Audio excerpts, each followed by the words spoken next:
There's not many things more annoying than an anti-gun politician who just gets something fundamentally wrong about guns. They either say something wrong about guns, they handle guns, and sort of make a fool of themselves. However, one of the things that I think is more annoying and more aggravating than that is when a quote-unquote pro-gun person comes along, tries to correct something this anti-gun person did, but the pro-gun person ends up being wrong about the thing that they're trying to correct or wrong about the thing that they're pointing out. In so doing, right, it's like the anti-gun person is already in a wrongness sandbox, and they're on top of the Mount Stupid of the sand in the sandbox. And for whatever reason, there's an inclination for pro-gun people to just knee-jerk reflex, jump into the sandbox, and try to be more wrong than the anti-gun person who was wrong in the first place. The more you look for this phenomenon, I think the more you'll find it. Happens constantly, especially with that, like the AR-15 debate. It's very common to see. But of course, today we don't have an AR-15. We've got a Beretta shotgun because, of course, vice presidential candidate Tim Walz went pheasant hunting with a Beretta shotgun. And there was an interesting video clip that came out of that, and we'll include that video clip from a better angle and with more full context here in this video, since I don't think enough people really saw the full context, because of course it makes things a lot more clear. But that's going to be the point of this video, is pointing out that what Tim Walz was doing was clear enough for people to not get wrong, yet a lot of people got it wrong, because a lot of people that are quote-unquote pro-gun, right, your right-wing pundits, gun tubers with millions of followers even, turns out they don't know very much at all about shotguns. So hopefully this will be a little bit informational about shotguns, as well as a little bit, not philosophical, but introspective as far as how do you get better at knowing when someone's done something wrong with a gun. Because of course you don't have to know much about guns to see Tim Walz fiddling around with his shotgun to go, that looks awkward, the hell is he doing? But you do have to know a little bit more about guns than the bare minimum to understand what he is doing wrong specifically. And after watching all of the footage of him pheasant hunting, it's like a combined 3 hours of footage I've sat through at this point, he does do a couple of things a little bit awkward during the hunt. Like, it looks like at one point he pulls the trigger when the gun's unsafe and flinches terribly. Maybe that's what's going on. Again, it's hard to see from the footage. But besides that, the rest of the hunt just ranges from like, slightly awkward, maybe he's not the most comfortable around a gun, to the display that we saw that edited clip from, where he's like fumbling with a shotgun and it's not immediately clear what he's doing. However, the reaction from quote-unquote pro-gun people, right, the thing that I'm pointing to they all got wrong was most people were saying, and by most I mean the NRA, big gun tubers, news media outlets, right, everything, was saying that Tim Walz doesn't know how to load his shotgun. Now, even if you've only ever seen shotguns in movies, I think you'd be able to identify the fact that Tim Walz wasn't trying to load his shotgun. Even from the bad video angle, you can see the loading port, and he never makes a motion like loading a shotgun. You don't do it. That's my theory. And it never fits quite right. Never fits quite right. Just not quite right. How do you give it back? Governor, what kind of gun is it? This is a Beretta A400. I bought it when I was shooting a lot of trap, because it has a kind of their patented thing, a kickoff. So when you get old, it doesn't hurt your shoulder as much. And you're clear? Hit that button first on the bottom. This one is the smoothest gun I've ever seen. I didn't know when. And it never fits quite right. Never fits quite right. Just not quite right. How do you give it back? Governor, what kind of gun is it? This is a Beretta A400. I bought it when I was shooting a lot of trap, because it has a kind of their patented thing, a kickoff. So when you get old, it doesn't hurt your shoulder as much. However, he does make a series of motions, even in the edited video clip, that are quite clear that he's trying to unload the shotgun. Fundamentally different, easy to identify the difference, yet at this point I think millions of people have made the fundamental mistake of confusing the two. Sort of a failing, I think. And so hopefully we can do a little bit of education here. So what's our test mule here today? I'm sure there's already somebody in the comments typing, well, your shotgun's not blue. That's true. This one isn't blue and Tim Walz's is. However, this is an AL-391 Eureka. It's sort of a predecessor to the A400.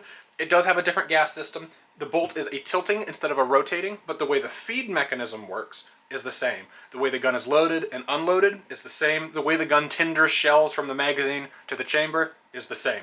So we have ourselves a representative guinea pig for the manual of arms that are relevant to the gun that Tim was using.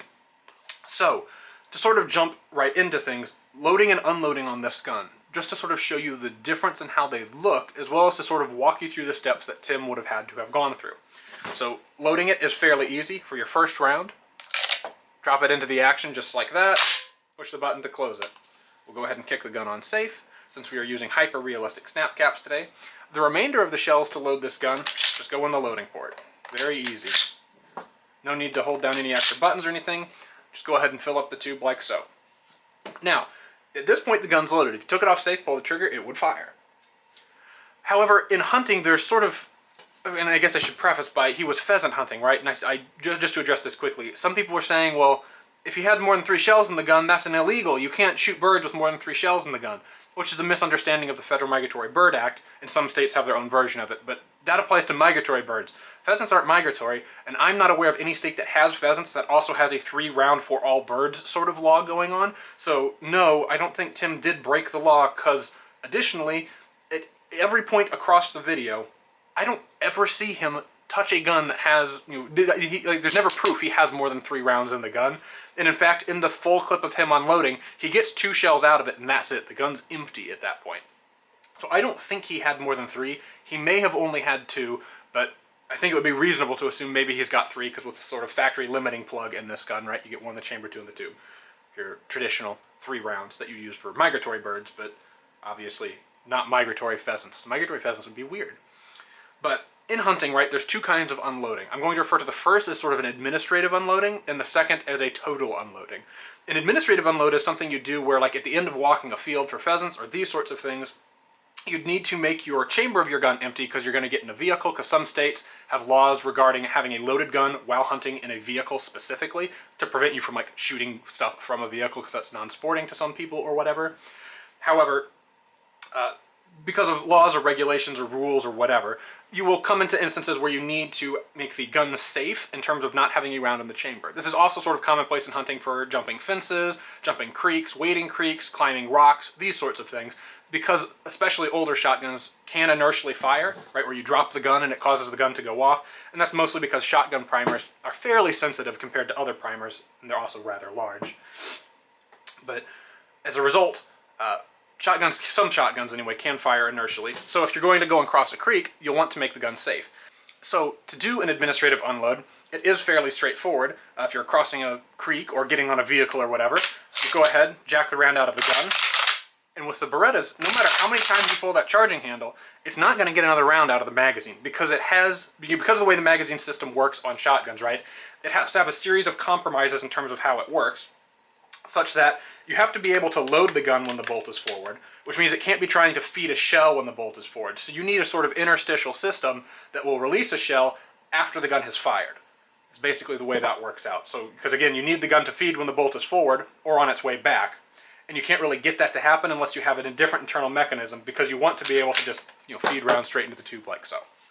But because of that, for unloading, administrative unloading, with the Beretta, it's very easy. You pull the bolt back, and now there's nothing in the gun. I mean, if you'd like, sometimes it's common to use a shell as a chamber flag. Sort of the other advantage there is, let's see if I can do it, see if I have the hand dexterity. You pull the bolt back, and then rotate the shell like that, and then you're ready to shoot quickly.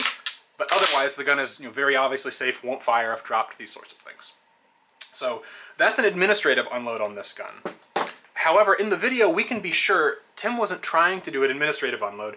He was trying to do a complete unload. Again, in the full context of the clip, you are able to see that pretty clearly. However, the edited version of the clip that's not as clear, however, again, we can be sure he's not trying to load the shotgun. He's definitely trying to unload it. So what we'll do here is address this button. So Berettas have this button here, and the mechanism this button triggers is sort of also operated whenever you pull the trigger on the gun. And essentially the way it works is it lets the gun feed, like as I was describing. There's sort of an interrupt system. Well, that's how the interrupt system gets itself interrupted. So now when we rack the bolt, it will put a round in the gun.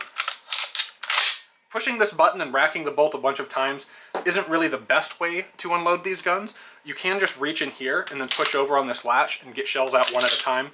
There's also a way you can pull the bolt back halfway and like wiggle the bolt stop just right, and then get all of the rounds to just come like ramping out of the gun. Difficult to do that though, and certainly not like recommended, but it is possible. Anyway, at this point we have our gun like Tim Walz's was at the beginning of the video. He gets a shell out of the gun, and the video starts about here. He gets a shell out of the gun by pulling the bolt back, and he takes it out of the action. He lets the bolt go forward, and he pushes this button. This is the last shell in the gun that he now puts onto the lifter. However, after doing that, he racks the bolt 3 separate times, and all 3 times, until the 3rd time, he doesn't get the shell out of the gun. I think he's doing one of 2 things here, and I'll sort of demonstrate to you guys what specifically that is. One thing is if you don't get the bolt back far enough, right, it's not going to kick up the lifter and it's not going to pick up that shell. So if he's only pulling the bolt back this far because he's trying to just pinch the shell right out of the action, that's sort of one possibility. Now, the other possibility, like the other thing that Tim may have been doing is, especially with these Berettas, and especially with the way that he was like awkwardly, he's right-handed and he's holding the gun sort of like this, and maybe trying to pick it up with this hand, but then he switches and tries to do it like, oh my god, it's just unbelievably awkward, like trying to use his left hand to pull the bolt back, using his right hand to fish the shell out of the gun.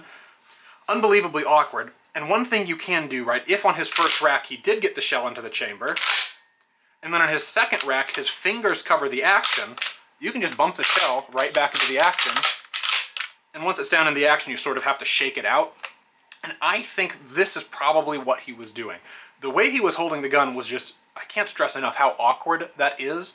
If you've got a shotgun, you can try and do that. Sort of take one hand and pull the bolt back and use, it's painful. And so that's sort of what he was doing, is I believe one of those 2 things is what he was doing to have struggles with unloading his shotgun. Very clearly unloading it though, and not loading it, and that should be plain to any observer from either of the camera angles that are available. However, in the full clip, we do see a little bit of another interesting hijink. After he gets the last shell out of his gun, he proceeds to run the bolt 3 times while looking around the gun, and it looks like toggling the safety for some reason, and that may be because he doesn't realize or had a brain fart and didn't remember, this is a Beretta. You have to push the button to get the bolt to lock back when the gun is empty. It looked to me like he was trying to get the bolt locked back, and he was just messing around with it, not sure which button to push, and toggles the safety and jerks around with it a little bit. So, as far as I can tell, right, there's my breakdown of the Tim Walz video. I again would like to stress, not loading the gun. He doesn't try to load the gun. As far as I can tell, there isn't video of him from the entire thing loading the gun. We do have video of him unloading the gun, and he does struggle with it. And I think it's fair to poke fun at him for that, right? Because he does look like he doesn't know what he's doing, and one way or the other, he was making a fool of himself. I guess making fun of somebody for like bumbling and unload 3 times. It's sort of funny, right? It's the sort of thing, especially on hunting trips, that you would get made fun of, for. But as far as like doesn't know how to load his gun, no, absolutely not. As far as this being an indication that he's like not safe with the gun or that he would hurt someone, I mean, as funny as quote unquote funny as that would be, I don't think that's going on there either. I've got to be honest and fair as I can be. I don't think that's going on there. However, if I saw someone so struggling with a shotgun, my assumption would be that they're new to it, or they're new to that gun, or they're not familiar, or they need help, right? He definitely did look like he could use a hand. At least in the edited version of the clip. In the full version, he eventually figures it out, but he does look like he could probably use a refresher on how his gun works. Not unsafe, not don't pick up a gun until you know exactly how it works, because I have to be honest, most of the people saying, oh, don't pick up a gun unless you know how it works, thought he was loading a shotgun. And the only conclusion I can come to there is that none of these people should touch a shotgun, or all of these people should learn how shotguns work. That would be kind of cool. I think shotguns are awesome. Anyway, hopefully this video was at least a little bit useful, a little bit insightful, but not in an inciting way. I hope that it maybe cleared up some of the confusion surrounding that video clip, and that maybe the takeaway message here for you, the viewer, is in those instances where you feel you know more than the guy who's doing something wrong, make sure that you think through critically, or really it's clinical thinking, right? Both clinical and critical thinking, where you have to make sure that every step of the way you understand what they're doing and what they're doing wrong so that you can correct it. Because of course my initial impression from the video is that he was having trouble locking the bolt back. And it is true, had he hit that button and just yanked the bolt back, to give you guys a reference, right? This is how his gun was, presumably with the round in the chamber. If he had just hit this button, like I suggested he should, and then pulled the bolt back, even if you bump the shell back into the gun, the bolt stays locked back, and just dump it right out. So, one way or the other, he was struggling with using his gun. My perception was that he was trying to get one round out of the gun, hitting the bolt release and pulling the bolt back would fix that, but obviously didn't fix that for him because he didn't hit the bolt. He hit the bolt release, or he hit the shell release to get the last shell out of the magazine, but didn't hit the shell release again so that he could lock the bolt back after that shell was out.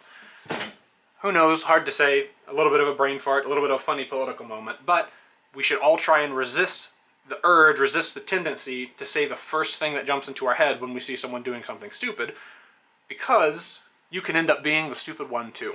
A little bit of a cautionary tale. Anyway, I hope you guys have a good time and liked the video.